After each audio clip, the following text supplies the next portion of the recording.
이충근 박사님 앞으로 모시겠습니다. 박수하겠습니다. 자, 이충근 박사님 모시는데 오늘은 폭풍 전야에 대해서 앞으로 예견에 대해서 박사님,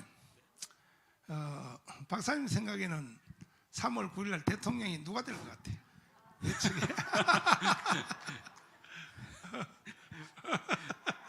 아주 곤란해. 목사님이 지지하는 분이 될 겁니다. 아, 그렇구나. 내가 지지한 사람이. 그러면 나는 비밀이야. 선거법 때문에 말을 못해. 내 눈 보면 다 알아. 눈 보면 다 알아. 근데 이재명 후보가 계속 후보로 갈 것 같아요. 저 중간에 내가 어제 말하는 걸 보니까 당도 필요 없다. 20, 30대로 선거 대책위원회를 새로 조직해갔다. 혼이 떴어 내가 볼 때.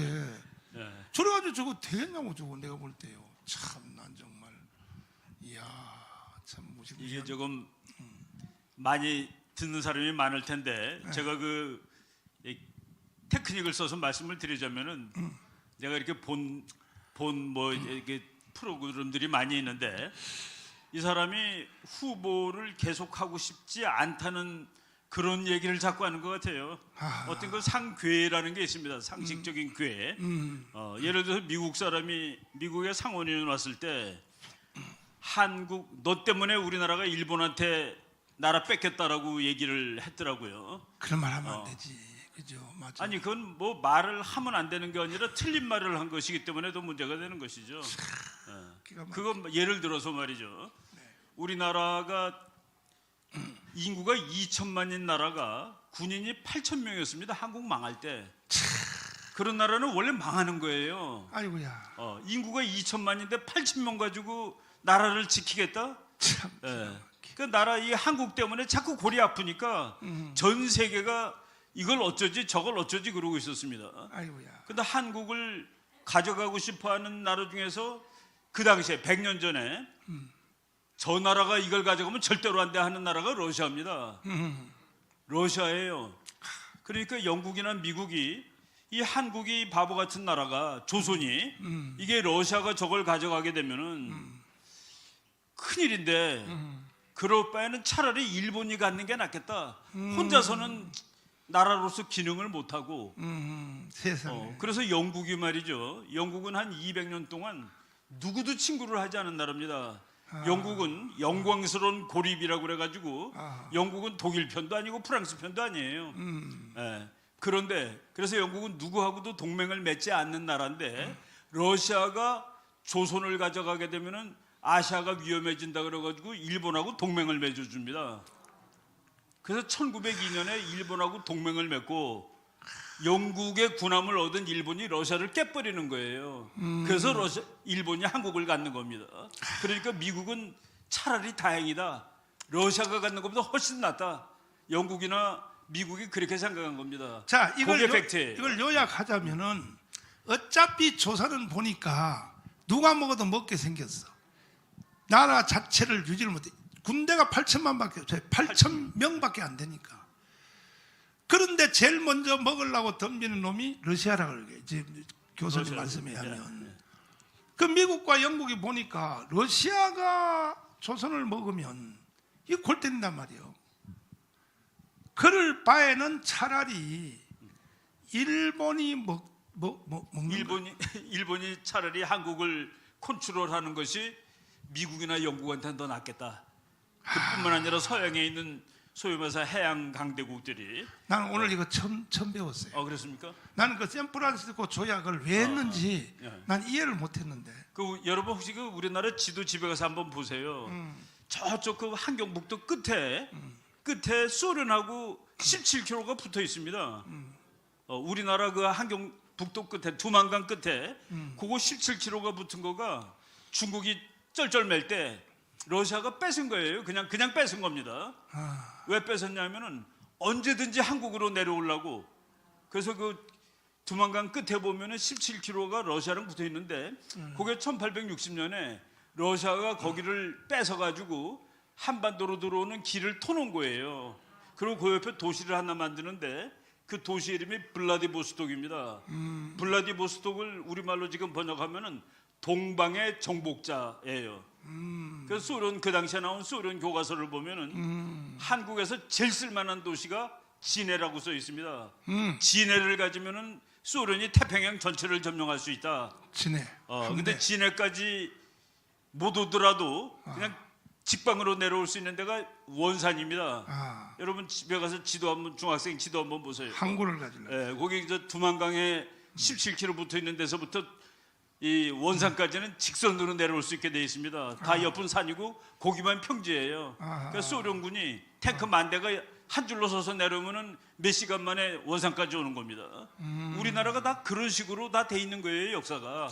그러니까 이재명 씨가 미국 사람한테 그렇게 얘기할 게 아니라 영국한테 가서 너는 왜 일본 도와줬니라고 얘기해야 되고, 그다음에는 러시아 너는 왜 일본한테 졌니 그렇게 물어봐야 되는 겁니다. 1904년에 일본이 러시아를 이기면서 한국을 다 가지는 거예요. 근데 그때 역사를 보면은 러시아가 그거 전에 1894년에 중국하고 일본이 싸워가지고 일본이 이깁니다. 청일전쟁에서 일본이 이겨가지고 청나라한테 저쪽 요동이라는 데 있어요 지금. 요동을 뺐는데 그때 러시아가 더 힘이 세니까 일본 보고 그거 내놔. 그래서 일본이 전쟁에서 이기고서 그걸 뺏겼습니다. 그래서 일본 사람들이 10년 동안 내가 러시아를 죽이고야 말겠다라고 10년 동안 그게 와신상담입니다. 와신상담. 일본이 정말로 분노해가지고 자기네가 중국한테 간신히 이겨가지고 땅을 좀 뺏었는데 힘이 센 러시아가 그거 내놔. 근데 러시아가 혼자 하지 않고 프랑스하고 독일 불러가지고 이거 내놔. 그래서 그 역사의 삼국 간섭이라는 역사인데 일본이 정말 피를 흘려가지고 뺏은 뭐 요동반도라는 그 아주 좋은 그 중국의 땅 일부를 그거를 러시아가 그냥 소리 질러서 뺏은 겁니다. 내놔. 그때 영국, 독일하고 프랑스도 맞아. 그거는 이제 일본이 가져가면 안 돼. 왜냐하면은 독일이나 영국, 독일, 프랑스 등이 중국에서 장사를 하는데 요동반도를 일본이 가져가게 되면은 장사하는데 자기네들이 손해 보잖아요. 그러니까 국제 정치가 그렇게 흘러가는 겁니다. 그러면 결과적으로는요. 이제 전체적으로 여러분 이거 하나는 잘 기억해야 돼요. 대한민국은 그냥 가만 놔두면 어느 나라가 먹어도 결국 먹는다. 이런 환경을 다시는 만들면 돼야 안 돼요. 근데 지금 또 그렇게 가고 있단 말이야. 지금 그렇죠. 이게 사람 미치는 거 아닙니까 이거? 그게 이제 이승만 박사가 기가 막히는 거가 참 정말 난 이거를 미국한테 엮어두면은 안전하겠다라고 생각한 겁니다. 그 미국은 이 나라를 뭐 러시아나 일본이 하듯이 한국을 컨트롤하는 나라가 아니잖아요. 그러니까 그 이승만 대통령 박사학위 논문도 미국이란 나라가 영향을 미치는 범위 하에서 중립이라는 박사 논문이 그겁니다. 맞지. 미국의 영향력 하에 있는 영원한 중립국가. 그렇죠. 그렇지. 그러니까 우리나라가 미국의 영향력 하에 들어가면은 중국이나 일본이나 러시아가 우리를 건드리지 못하는 거죠. 그렇지. 그런 안전장치를 벌써 100년 전에 생각을 하고 6.25 때 그걸 지금 엮어놓은 건데 이걸 깨는 과정이 뭐 종전선언 그런 겁니다, 사실은. 이 모든 구도를 바로잡기 위해서는 예수한국 복음통일밖에 없어요. 그렇죠. 그래서 우리가 목숨을 걸어야 되는 거예요. 예수한국 복음통일에. 그리고 이제 진짜로 본질적인 얘기 하자면요. 자, 내년 3월 9일 날 대선 하잖아요. 네네. 하면 뭐 누가 돼도 하나 되겠죠. 되면은 만약에 윤석열이가 됐을 경우에는 반드시 좌파, 민노총, 정교조, 주사파 애들이 데모를 촛불 시위? 그건 뭐 너무나도 자연스러운 거죠. 그렇죠. 반드시 나올 것으로 예측이 되는데 그러면 그것을 막을 힘이 청와대가 있느냐? 윤석열이가 대통령 되는데 막을 힘이 있느냐? 여러분 생각에 있을 것 같아요, 없을 것 같아요? 아니 이명박도 지금 감옥 가 있잖아요. 죄를 져서 간 게 아니니까 밑바닥에 구도에 싸우면서 졌기 때문에. 박근혜 지금 깜빵 가 있잖아요. 박근혜가 뭔 죄를 졌냐고. 죄를 졌다 해도 깜빵 갈 죄는 안 졌잖아. 그래 안 그래요? 힘의 논리에서 졌기 때문에 지금 둘이 깜빵에 가 있다고. 그러면 윤석열도 대통령 된다 해도 쟤들이 이제 이번에 촛불 시위 나온 것은 제주도 4.3 폭동보다 더 세게 나올 게 뻔한데 광주 사태 저리 가랍니다. 이건 내가 예언한 겁니다. 그래서 나올 때 막을 힘이 없다고. 우리는 거기에 대해서까지 대비를 하면서 기도를 하고 있는 거예요.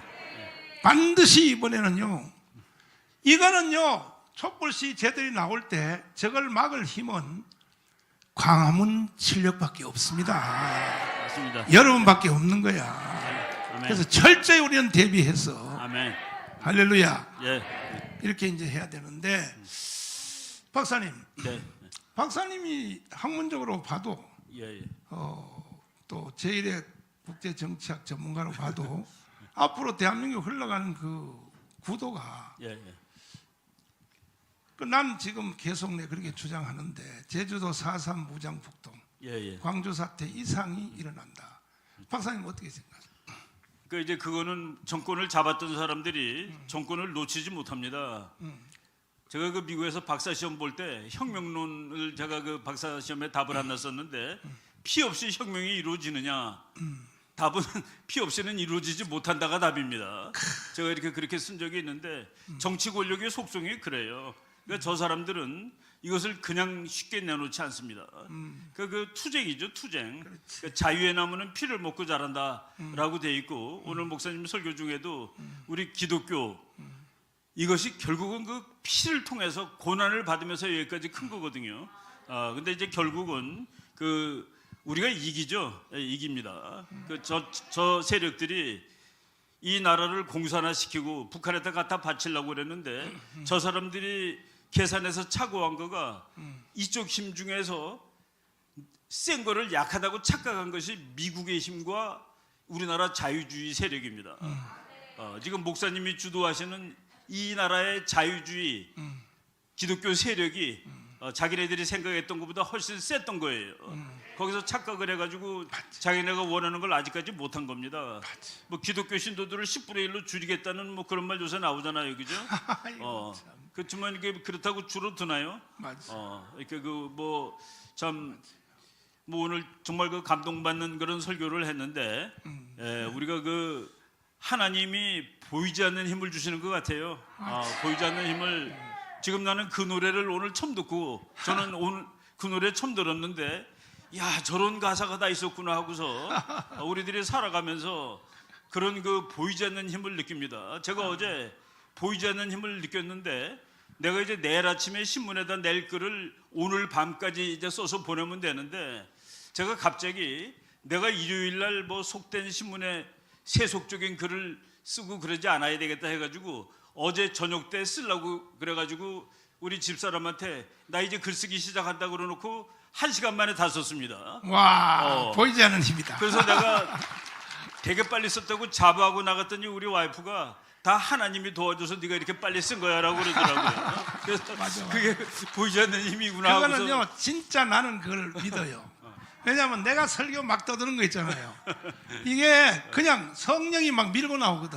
그래 말이에요. 그러니까 지금 우리 교수님은 원고 써도 지금 설교하는 것처럼 되는 거예요. 지금 성령이 밀어제끼는 거야. 정말 1시간 만에 컴퓨터 딱 걸어놓고 그냥 쫙 다 썼습니다. 감사해요. 그래서 그래요. 박수하겠습니다.